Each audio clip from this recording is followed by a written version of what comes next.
messieurs, ensemble avec vous, nous allons faire la ronde des établissements de l'enseignement supérieur et universitaire de la République démocratique du Congo. Ouvrons cette édition du journal universitaire par une audience au ministère de l'enseignement supérieur et universitaire. Les comités de gestion de l'Institut supérieur de techniques appliquées de Kinshasa qui dirigent les professeurs Pierre Kassegedia et les ingénieurs conseils pour l'émergence de la République démocratique du Congo. Merci de nous avoir choisis pour vous donner les grandes lignes de l'actualité universitaire tout au long de la semaine. Bienvenue à toutes et à tous.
Il est l'heure de vous informer à travers cette nouvelle édition du journal universitaire. Mesdames, Messieurs, bienvenue à toutes et à tous. Faites connaître votre institution d'enseignement supérieur universitaire, université, institut supérieur, centre de recherche, l'école, la publication des ouvrages, bref, les activités de l'enseignement supérieur et universitaire en République démocratique du Congo. C'est ici. Le journal universitaire reste le canal par excellence de toutes les informations, que vous soyez en province, ici dans la capitale de la République démocratique du Congo et ailleurs. Le journal universitaire reste le meilleur, le seul d'ailleurs. Je vous invite à suivre tous les jours le journal universitaire à travers les différentes chaînes de télévision partenaires. Le journal universitaire reste le canal mis à votre disposition pour faire connaître et se faire connaître également, croyez-nous, les informations éducatives en République démocratique du Congo. C'est ici, le journal universitaire. Rôle et contribution des académies de sciences pour l'essor de l'enseignement supérieur et de la recherche scientifique en RDC, c'est le thème de l'atelier organisé par l'Académie des sciences pour le jeune en RDC ce mercredi dans la salle Monekoso de l'université de Kinshasa, un élément de Jordan Kabengele. Je déclare ouverte avec beaucoup de joie et de fierté cette matinée de l'Académie des sciences pour les jeunes en RD Congo. C'est par ces mots d'ouverture du professeur Dr Jean-Marie Kayembe, recteur de l'université de Kinshasa, que cet atelier axé sur les rôles et contributions des académies des sciences pour l'essor de l'enseignement supérieur et de la recherche scientifique en République démocratique du Congo a débuté. Prenant la parole, le professeur Patrick Mevanga a fait une brève présentation de l'Académie des sciences des jeunes qui regroupe un plus grand nombre de scientifiques de différentes disciplines. Nous voulions d'abord réfléchir sur les problèmes de l'heure, savoir un peu où est-ce que nous en sommes avec la recherche scientifique, où est-ce que nous en sommes avec l'enseignement en République démocratique du Congo. Et c'est après cela que nous allons effectivement proposer des pistes de solutions. Et parmi les pistes de solutions, nous envisageons déjà, par rapport déjà à la première partie de l'atelier qui vient d'être réalisée, nous envisageons déjà de regrouper un plus grand nombre de scientifiques pour nous asseoir et travailler ensemble de manière multidisciplinaire, évoquer les problèmes de société et proposer des pistes de solutions innovatrices. Les professeurs d'université Etania Bichola Chitenge, vice-présidente de l'ACSJ, a encouragé les femmes d'embrasser une carrière scientifique tout en abordant la question de l'Académie mondiale de Gênes. L'apport des femmes dans l'Académie des sciences, c'est un honneur pour nous de savoir que les femmes, quand elles le dirigent avec tout leur cœur. Nous sommes là pour servir de modèle, pour dire aux femmes que c'est possible d'entamer une carrière scientifique. J'ai 32 ans pour pour ceux qui ne le savent pas. Mais donc c'est possible d'être jeune et d'avoir une carrière scientifique. Il n'y a pas de mystification dans ce que nous faisons. C'est possible d'avoir. Alors le rôle de la femme, c'est pour nous, par exemple, pour moi et mon amie Salomé dans le comité fondateur, c'était de montrer à la jeunesse que c'est possible. Parce que quand on a créé la fondation, je n'étais pas docteur, je n'étais pas professeur, mais on a pu mettre au point cette structure. C'est possible de montrer à la jeunesse congolaise que c'est possible quand vous avez un rêve de le réaliser malgré les obstacles. Pour les recteurs de l'UNIKIN, une académie des sciences pour les jeunes est une fierté pour tous. Sans la recherche, aucune nation ne peut se projeter dans le futur, tout en invitant les membres de la dite académie à la rigueur. Cette académie des sciences pour les jeunes en République démocratique du Congo est une véritable aubaine pour nous, parce que le jeune s'intéresse de plus en plus jeune d'ailleurs au développement de la science, et demain nous sommes sûrs comme Siméon de pouvoir dire il est temps, nous pouvons partir, parce que nous sommes sûrs de laisser à une jeunesse responsable les rênes et les destinées de notre nation. Il y a lieu de signaler que cet atelier était animé par les éminents orateurs qui ont encouragé l'assistance à la recherche pour apporter des solutions aux problèmes de la société.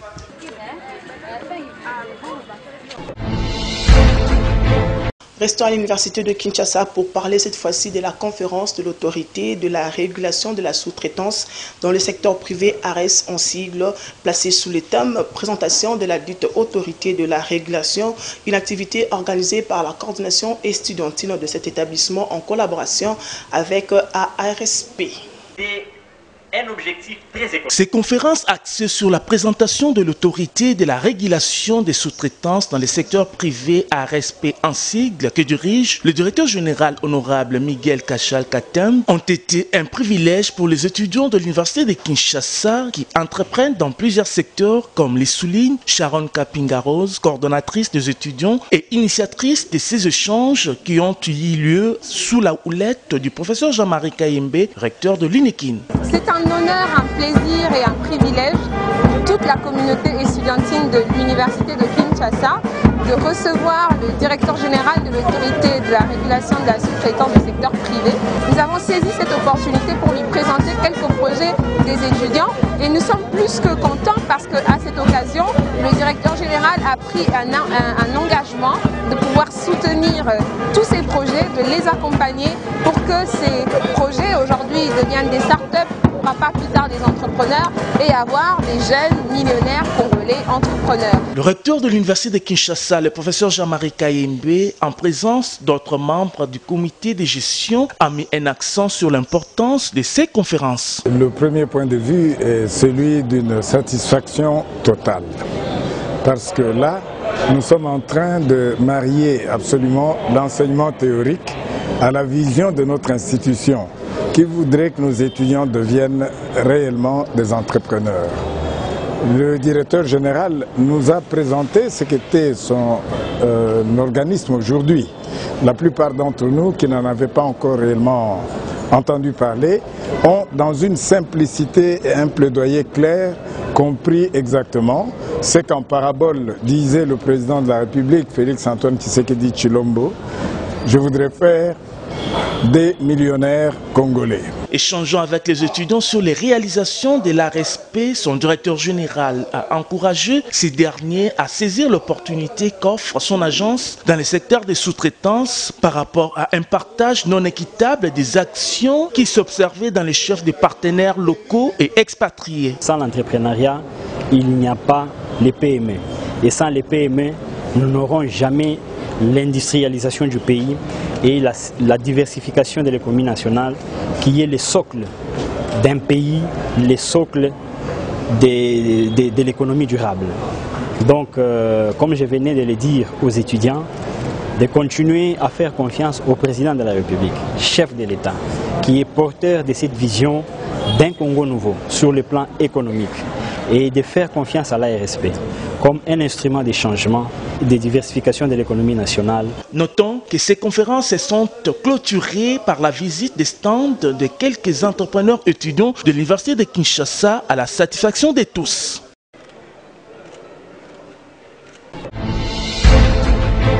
Cérémonie de la présentation et évaluation du plan stratégique quinquennal 2023-2028 à l'Institut supérieur des techniques médicales de Kinshasa, ISTEM en sigle, que dirige le professeur Marc Kanyeki, le mardi dernier. Faire de l'ISTEM Kin une référence dans le domaine de l'enseignement, c'est l'objectif poursuivi à cette activité. La salle doctorale de l'Institut supérieur des techniques médicales ISTEM Kinshasa a servi de cadre pour la tenue de cette cérémonie de présentation et validation du plan stratégique quinquennal 2023-2028, présenté par le professeur Cephas Kwambiliwa, docteur en leadership transformationnel, le mardi dernier. Dans son mot d'ouverture, le directeur général de l'ISTEM Kinshasa, le professeur Kapule Kanikimar, a premièrement souhaité la bienvenue aux membres de son comité et à l'assistance et présenté les professeurs Cephas Kwambiliwa qui a brossé les plans stratégiques quinquennal 2023-2028 étalés sur 6 axes, notamment la bonne gouvernance et le leadership transformationnel, l'excellence académique dans les systèmes LMD visant la créativité de l'employabilité des diplômes. Après différentes allocutions faites au cours de cette activité, s'en est suivi du vote unanime pour l'application de ces plans stratégiques quinquennal 2023-2028. Le directeur général de l'ISTEM Kin a, à l'issue de cette activité, demandé à la communauté de son alma mater de s'approprier ces plans stratégiques quinquennal en ces termes. Non, nous sommes les exécutants sur le terrain des décisions de nos leaders. Le chef de l'État nous a donné une mission que nous exécutons sur place. Et nous avons adopté tous les plans de modernisation de l'enseignement supérieur universitaire tels que nous confiés par le ministre de tutelle, qui est la courroie de transmission du plan du chef de l'État jusqu'à nous les exécutants. Et nous sommes convaincus que quelque chose de très bien va sortir de ce plan stratégique. Il y a des axes stratégiques budgétisés à chaque niveau.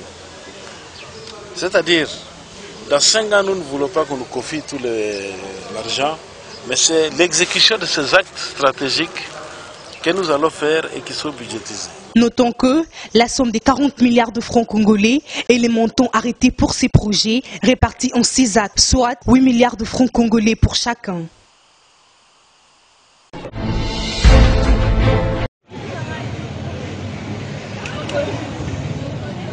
C'est par les mots de bienvenue du professeur Abel Ntambwe, directeur général de l'Institut supérieur technique Songwa, suivi de l'adresse du représentant du ministre de l'Enseignement supérieur universitaire, que ces premières journées scientifiques 2023 ont été ouvertes en abordant les sous-thèmes sur l'environnement. Le professeur Carmel Kifukueto, premier orateur, a évalué les risques des contaminations des sols et de l'eau en éléments traces métalliques dans les sites maraîchers de Mbanzangungu. Le résultat ont prouvé un grand et réel danger des contaminations en éléments traces métalliques pour les agriculteurs et les consommateurs de légumes produits dans cette zone. De leur côté, l'assistant au révérend Kawanga et M. Flory ont parlé de la problématique de l'agriculture moderne face aux exigences de l'agriculture durable, en soulignant que l'agriculture paysanne a une faible production, contrairement à l'agriculture moderne, et la révolution génétique, mécanique et chimique nourrissent suffisamment. Puis, le docteur Gobo Zaboussou s'est apaisantu sur l'environnement et paludisme en stipulant que la mise en place d'une politique de sensibilisation protège l'environnement. Quant à la deuxième session, le chef des travaux Doxin Bieka, qui a parlé des nuisances sonores qui sont induites par les débits des boissons et des églises dans la commune de Kalamu à Kinshasa, a laissé entendre que les nuisances sonores ont des conséquences socio-sanitaires humaines telles que l'insomnie, l'hypertension, le stress. À cette même occasion, le professeur ordinaire Mutumbi Abeli Franck a mis un accent sur les zoonoses et la santé publique, communautaire et individuelle, en disant que la prévention, la prise en charge appropriée permettent de vaincre cette maladie. Cette longue journée riche en échanges qui s'est poursuivi avec d'autres interventions et des orateurs en ligne a permis au professeur Abel Ntambwe, directeur général de l'ISTS, de préciser ce qui suit. L'institution universitaire s'inscrit toujours d'une part dans le cadre des priorités du gouvernement et dans les problématiques de développement. Et vous savez aujourd'hui que l'année passée, cette année, notre pays a travaillé, je crois, à la COP 27, a travaillé sérieusement. Il a même co-organisé la COP 27 pour plébisciter le travail que la RDC fait sur l'environnement. Et donc je crois, comme on dit plaider, c'est un plaidoyer pour sensibiliser et faire prendre conscience à la population sur les questions de l'environnement. Mais comme un scientifique, on ne réfléchit pas sur une sensibilisation à partir de rumeurs. Nous avons nos productions scientifiques qui sont les évidences. Nous les amenons pour montrer aux gens l'impact de nos activités sur l'environnement. L'objectif est double. D'abord, au triple, déjà, comme je l'ai dit, c'est nous inscrire dans le processus de développement durable enclenché par le chef de l'État. Deuxièmement, en tant qu'institution, la recherche est une composante essentielle des attributions des institutions. Et donc, en organisant les journées scientifiques, nous assurons la visibilité et nous lançons notre institution dans ce monde de recherche. Qui commence bien finit bien, dit-on, le représentant du ministre des LSU, Esdras Kabongo, a déclaré close ces assises à la grande satisfaction de tous. Au sortir de ces assises, quelques participants se sont exprimés l'un après l'autre concernant les thématiques du jour au micro de Grèvre Tantôt. Quand il y a détérioration de l'environnement, ça touche tous les domaines de notre vie, économique, sociale, santé. Donc nous devons vraiment préserver notre environnement coûte que coûte. Nous continuons à sensibiliser et envoyer le message de la protection de l'environnement. Donc c'est une question de responsabilité individuelle, mais c'est aussi une question de responsabilité collective, mais c'est aussi une question de responsabilité de l'État. Le problème des pathologies, on ne peut pas les régler seul, on les règle par l'État, par la communauté et par l'individu lui-même. La santé est un concept individuel et collectif, il faudrait que chacun investisse pour sa santé. La santé, c'est le patrimoine le plus précieux que chacun peut avoir. C'est une première, depuis que l'ISS existe. Nous étions vraiment flattés de voir d'abord l'organisation, l'idée venant de notre DG, le prof Abel Tamboué, qui a poussé au corps administratif comme le corps scientifique de pouvoir mettre tous les atouts pour la réussite de cette journée. Aujourd'hui, on a développé beaucoup de thèmes. Le thème qui m'a piqué personnellement, c'était quand on a parlé de l'environnement. On a parlé sur les produits chimiques qu'on est en train de mettre dans nos plantes liés à la modernité.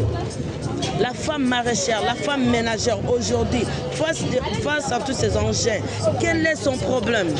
Parce que c'est difficile à son niveau de détecter le légume où on a déjà mis des engrais, parce que la personne qui met ces engrais-là ne voit pas les conséquences dans la santé. Dans mon sous-thème santé et environnement, j'ai développé les nuisances sonores. Effectivement, parce qu'on a compris que si on veut se développer, on doit être en bon état de santé. Et nous, la thématique que j'ai développée sur les nuisances sonores, nous avons compris que les nuisances sonores tuent et déstabilisent l'écosystème, déstabilisent l'être humain. Les nuisances sonores causent des dégâts énormes au niveau de la population de la ville de Kinshasa, plus particulièrement dans le milieu où nous avons mené l'étude. Ma thématique à moi, c'était pour sensibiliser cette population, comprendre que vivre dans un milieu où il y a trop de bruit, c'est dangereux pour nous, et sensibiliser aussi les décideurs pour permettre à mettre sur place les lois contraignantes pour que les gens vivent à bon état de santé. En soutenant publiquement sa thèse de doctorat sur l'enseignement, apprentissage du français oral dans les écoles de secondaire de Uge en Angola, plaidoyer pour l'intégration des chansons francophones contemporaines et de support technologique, le chef des travaux Moulvino Stimba Luanzambi Vuvulaou a fait comprendre aux membres du jury que le but de cette recherche est de valoriser l'apprentissage de compréhension orale et de montrer que la chanson contemporaine peut faciliter l'acquisition de cette compétence de communication orale. Dans cette logique d'idée, le récipiendaire a souligné que la chanson expose les apprenants à des aspects d'usage langagier qui ne font aujourd'hui l'objet d'une description élaborée et dont on estime pourtant qu'ils sont à enseigner. En outre, la chanson contemporaine peut être exploitée en classe comme un outil pédagogique. Un argumentaire qui a donné lieu aux échanges fructueux entre les candidats et les jurys avant la délibération à huis clos au terme de laquelle le chef des travaux Moulvino Timba a réussi avec la mention « Grande distinction ». Pour ce faire, le secrétaire général chargé de la recherche de l'Université pédagogique nationale lui a conféré le grade académique pour la jouissance de son titre. Très heureux du résultat obtenu, le nouveau docteur a précisé ce qui suit. Nous avons plaidoyé pour que les enseignants essayent un peu d'aborder l'innovation technologique. Donc, l'enseignement aujourd'hui est accompagné à partir de supports technologiques. C'est ce que nous voulons maintenant aujourd'hui parce que si nous remarquons notre contexte en Afrique, jusqu'aujourd'hui, l'enseignement, il n'y a pas vraiment de supports technologiques. C'est pour cela que nous plaidoyons aux enseignants, aux institutions de l'État, public, tout consort, d'essayer d'embrasser normalement l'innovation technologique. C'est à partir de l'innovation technologique que l'apprenant a la facilité de se familiariser avec le support technologique.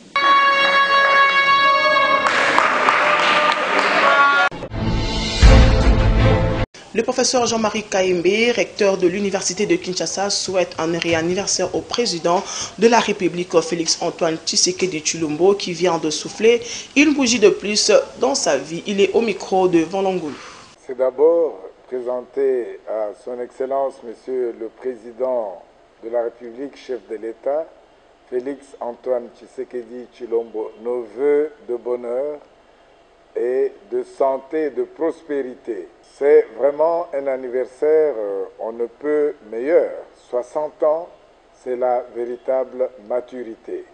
Nous souhaitons au numéro 1 de ce pays qui a une tâche énorme, que Dieu le bénisse abondamment pour lui permettre d'accomplir sa vision, qui est celle de voir réellement un Congo meilleur, un Congo prospère, un Congo des jeunes entrepreneurs et millionnaires.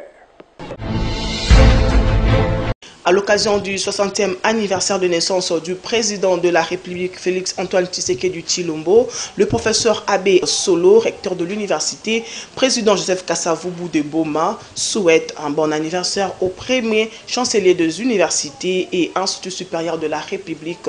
Suivez ces messages que vous propose Van Longoulou.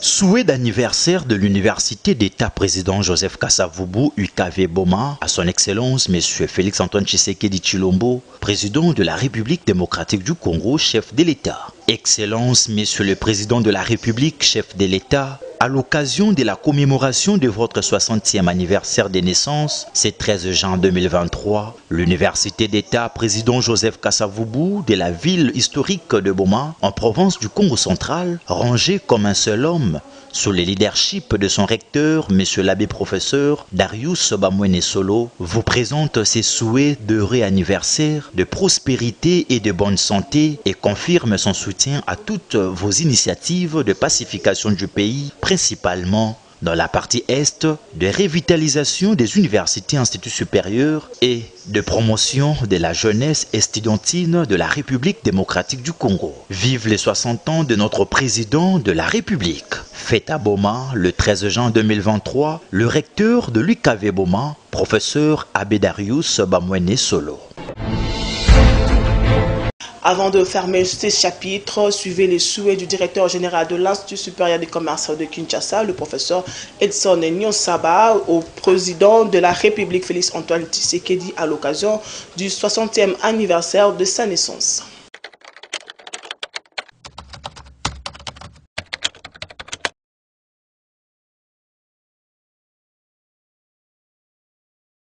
En ce jour de votre naissance, mardi 13 juin 2023, l'Institut supérieur des commerces de Kinshasa, résolument engagé à appliquer les réformes conformément à votre vision en tant que premier chancelier des universités et instituts supérieurs de la RDC, alors que notre pays entame son 4e cycle électoral et s'engage plus que jamais sur la voie de l'émergence pour un positionnement au niveau régional et international, l'IEC Kinshasa, qui fête en ce mois de juillet son 57e anniversaire, vous souhaite à travers ma voix un joyeux anniversaire, de vœux de longévité, de succès, de bonheur, de sagesse et surtout de crainte de l'Éternel pour que la République démocratique du Congo soit, à travers votre vision et leadership, un pays plus beau qu'avant. Joyeux anniversaire.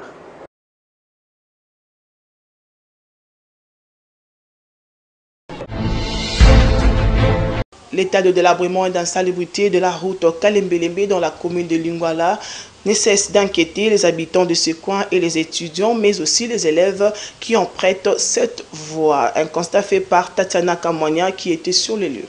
C'est depuis plus de 2 ans que l'avenue Kalembelembe située dans la commune de Lingwala et ses caniveaux sont dans un mauvais état suite au manque de curage et des collecteurs d'eau qui aujourd'hui restent un facteur favorisant la pollution de l'environnement à travers certaines odeurs et stagnation d'eau. Face à cette situation, les étudiants de l'Institut national des travail social, établissement universitaire se trouvant sur cette avenue, sont confrontés aux difficultés de circulation comme l'explique Keren Ponté, VTR. Si on fait l'effort d'avoir un grand caniveau, une bonne canalisation dans la commune, voilà, sera ok, il n'y aura pas assez de problèmes comme nous le constatons.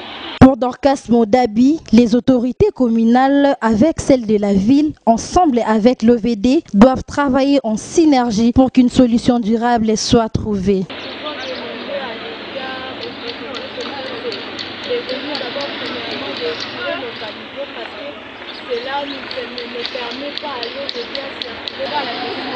Espérons que le cri d'alarme des usagers de cette avenue sera entendu par les autorités communales et celles de la ville pour qu'une solution soit trouvée dans un bref délai. Avant de boucler cette édition, souhaitons également un heureux anniversaire à Madame Priskato Nandilumbi et Madame Servangonza, respectivement la tendre épouse et grande sœur de Georges Ndilumbi Mbungu, directeur des informations au journal universitaire. N'oublie pas de dire merci à Jésus qui t'a laissé vivre jusqu'à ce jour. Une année de plus, pas fait ta caca. En ce jour si spécial, c'est nos cœurs qui te parlent. Nous te souhaitons tous les bonheurs du monde. Longévité, prospérité. We love you so much, love you so much. Nabastativa stories na bisolelo, kakayo na yo. Love you so much. Une édition de Tatiana Kamwanya, supervisée par Marc-Gloire Landou, derrière la caméra Tonton Biongo, sous la coordination d'André Mouchongo Machara. Mesdames, Messieurs, vous avez compris que c'est la fin de cette édition. Grand merci à vous pour votre attention et bonne suite de programmes sur nos différentes chaînes partenaires.